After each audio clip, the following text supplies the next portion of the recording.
Hey there, friend! Welcome back to the Closing Chapters podcast, where every mission has a story.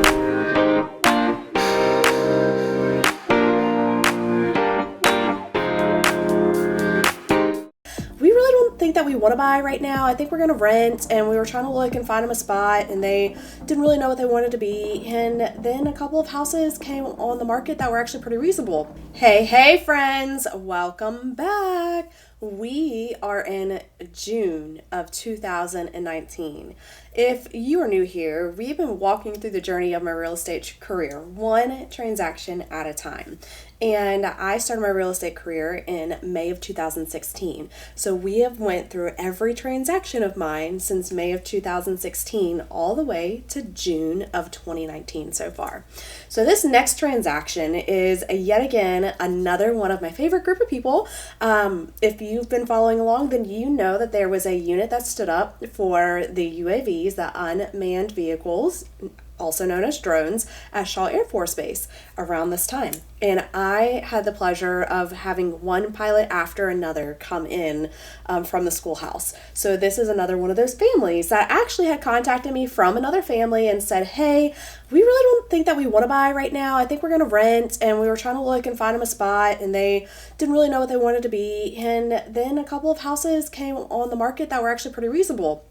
And mind you, back in 2019, we were in a market where most of the time your mortgage was actually going to be less than the rent. So this was a great position to say, hey, I can use my VA loan and get an asset that's going to grow with me and pay less than I would if I were going to rent. And oh, by the way, they bought in a neighborhood that is loved and will always hold its value. They were at Lake Carolina, which is a massive development, and it's got like sub neighborhoods within inside of it. So they were able to purchase an awesome 3-bedroom, 2.5 bath house for $220,000. Now that house would be upwards of $300,000+. So they got a great buy. And not to mention, the rates were also great in 2019 compared to today. So this was like a win-win all the way around. But this just goes to show that sometimes what we think we really want is not always the case. And staying open-minded and flexible and hearing people out can really benefit you. Because like I said, at our beginning of our conversations, it was strictly, I just want to rent. But then they found out very quickly that they wanted to be in this particular area of town, and they really loved this multi-neighborhood development. And there wasn't that much available for rent, and what was available for rent was pretty darn expensive for what it was. So things shifted gear really fast, and they already had their mind set on like, hey, I don't really need anything fancy. I just want X, Y, and Z for my family that's going to be cohesive and work for all of us while we're here during this phase of life. So the expectations, honestly, for looking for a house to purchase were pretty darn low, which was amazing in the sense that they had a lot available to them, right? Sometimes when we get very like stuck in our head about, I really wanted this or I really wanted that, it feels hard and heavy when we have to compromise. In their case, there really was no compromising. The compromise is that they were getting a lesser payment. So that was a beautiful compromise to have in their situation. So we ended up finding them a great house that actually backed up to a wood line, which is not so popular in this area. I mean, it's neighborhood after neighborhood after neighborhood, and there's beautiful trees everywhere, but to not have a backyard neighbor is not as common. So that was awesome. And they also had a really nice screened-in patio and a big fenced-in backyard, so really fit all of their needs. The only thing that was a little bit cumbersome, maybe might be the right word, is that they did have young children, and this deck did go, like it was a screened in deck, so patio. So it was up high, and they did have to go down a flight of stairs. And having littles myself, that's something that I would have had some heartache about. Like I would have had to decide, like, do I really think my kids can handle this? And they were not quite as little as mine, so I think that's helpful. But that was like the discussion was like, hey, are we good with this? Does this accommodate our family? Can I see the kids while they're outside playing and I'm inside cooking? Those type of questions, right? But what was awesome is it was a 3-bedroom, 2.5-bath house, but there was also an entertainment room. So it was like a nice double door room that opens up and is one big space. So talk about having a nice play area for the children. It was perfection for them. And the only other thing that was really awkward that we talked about, which is very common in this neighborhood, is that the water heater was in a closet in the upstairs. And for them, that was very worrisome. They're like, what happens if this leaks? It's going to go through my walls. It's going to go through the ceiling. And that's a reality, certainly. But there was no getting away from it. Like every house that was built around that time frame in that neighborhood that they so desired to be in, this was the standard. So that was a really interesting thing that we kind of had to discuss and work through. And ultimately ended up being a fantastic decision for them. They were able to close on it and come across country very quickly. So this was one of those scenarios where a wife picked out the house and then went back and got the kids and the husband, and they all came together. Now, the part that was really hard is, if you don't know, home ownership means it's all on you. When something goes wrong, the repairs are yours. And in true fashion, when you purchase a home, there's something that is going to go awry within the first 2 weeks of homeownership, right? Something. No matter if the house is old or new, no matter if it's just cosmetic or something major, something's going to go awry and it's going to twist you sideways. When we purchased our new construction house in Tennessee, when the movers were coming in, they literally dropped furniture on our floors and put a huge dent into our brand new hardwood floors. That was heartbreaking. And then fast forward, we moved in January 15th, 2021. And within a month of being there, we had a really nice solid freeze, and our HVAC discharge line was too close to the ground and it froze all the way up into our attic. And then it started to thaw and drip through the ceiling above my tub. And I was literally sitting in my tub and looking up at the ceiling and finding this water hole dripping at me.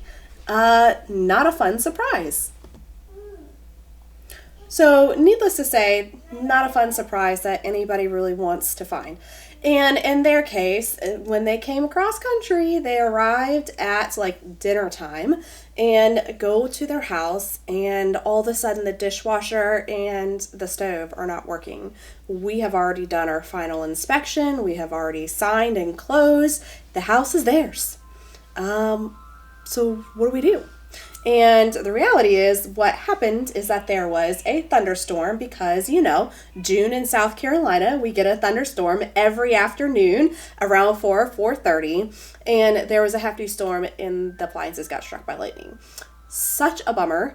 But they chose to just do a package deal, go to Home Depot and get appliances. And that is where I met them to give them their closing gift and the remainder of their keys and garage remotes, because I had that stuff and just had one key waiting for them at closing. Well, actually, it was not at closing. I received the rest of them at closing, and there was one key waiting for them at the house. So, fun surprises, But those are one of the moments where we just have to realize that, hey, life happens and it's going to be okay. And the cool piece is that now they have brand new appliances that they have picked out and that they are going to enjoy. And all warranties intact with those appliances. So the appliances that were there were probably old enough that they did not have warranties anymore, and now they were covered for the remainder of the time they were going to be there with those appliances. So sometimes we just have to see the sunshine through the rain.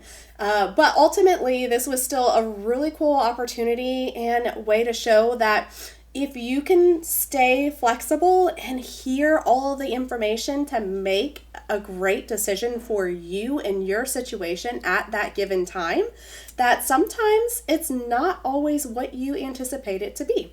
So once again, there's always room to compare, what is my goal? What do I want to do right now? And does that fit that goal, right? And once again, just to rehash, their goal was, hey, I want the lowest payment possible. I want our payment to be within our housing allowance. I, as a spouse, do not want to have to work because I have young children and I want to maintain the children in the household, and I do not want to have to bring in another income just to afford a house. That was the goal, okay? And then it was, hey, we know we've only got 3 years here and they're going to rotate us out 2 to 3 years. So I don't want to buy because I don't want to have to deal with a house in 2 to 3 years. However, when we went back to our goal of I want to be within my housing allowance so that I as a spouse can stay home with my children, that didn't mesh. That didn't work at that time.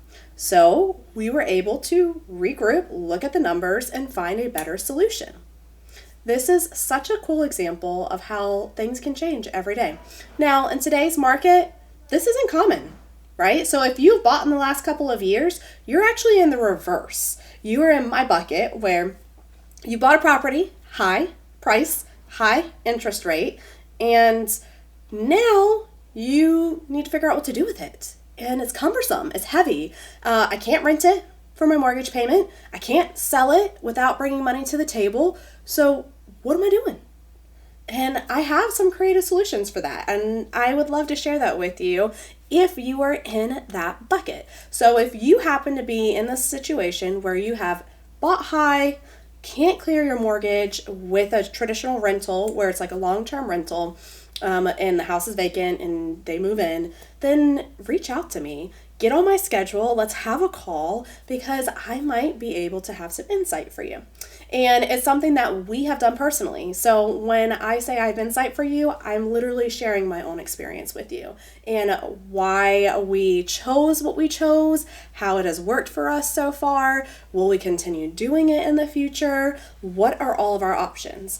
And I want to tell you too, right? We made a shift and tried this way. And then thought, well, we might actually have an opportunity. We might actually have someone that might like to purchase our home. And then when we went back and looked at the numbers, we said, absolutely not. We cannot sell our house right now. There's no way. This is a financial tool and asset, and we are going to use it as such. So just remember, if there's a will, there's a way, and there are so many different scenarios, and the market is ever changing. Traditionally speaking, in real estate, every 90 days, there is something different about our market. Whether it's the amount of inventory, the average price points, our interest rates, the amount of buyers in the market, it all changes all the time. And cohesively, we are not the same throughout the country. And I'm not just talking like East Coast, West Coast. I'm talking like on the East Coast, up in the northern region. Like if you get to places like New Jersey and some of New York and Rhode Island and Massachusetts, they are very much so still lower inventory compared to Virginia, North Carolina, South Carolina, so on. And then you can get to certain spots where it's still the same deal, where it's very competitive out in the West, like Wisconsin. There's not a lot of inventory going on, and things are still competitive. And it is mind-blowing to talk to all these different agents and get all the different perspectives. California used to be a hot ticket item. It didn't matter how high the price point was, somebody wanted to be there. They are seeing records of inventory actually sitting. And it's not necessarily a bad thing. It's actually normal for there to be an abundant amount of inventory on the market. And that's what we like to call a normal market, where there's actually options. We get to negotiate. Everybody has a fair chance to have a conversation and have a fight in the game, to be honest. When it's like dog eat dog world where everybody is just fighting for nothing, that takes a lot of the joy and the purpose out of home ownership when you feel like you're just having to grab whatever is available. This is not a Black Friday sale. And I'm recording this right after Thanksgiving, so that immediately just came to my mind. But yeah, home ownership is a choice, it's a privilege, it's something that we want to honor and cherish. And having a market where we have options and opportunities is phenomenal. And I know sometimes if you're on the selling side of that, that can feel not so nice or rough or tough, or you have a hard time understanding why did this house sell and why didn't my house sell. You just have to know that there's a right person for every property and everything falls in place at the right place and time. And also, if you need to make a shift, then there's other conversations to be had. So once again, if you're in that boat where you're like, I just don't know which way is up and I don't know that I have a good option. Well, then let's discuss the options and figure out what is the lesser of the evils, so to speak. So get on my calendar, book a call with me. Let's talk it through because I would love to give you my guidance, our experience on how we've handled these situations. I hope you guys have a wonderful day, and I will talk to you very soon. Hey, I just wanted to say thank you for being here and listening in on this episode of Closing Chapters with me. I truly enjoy putting this content together, and I hope that you enjoy it too. If so, could you like, subscribe, and share this episode with somebody you know that will enjoy it just as much as you did? Thank you so much.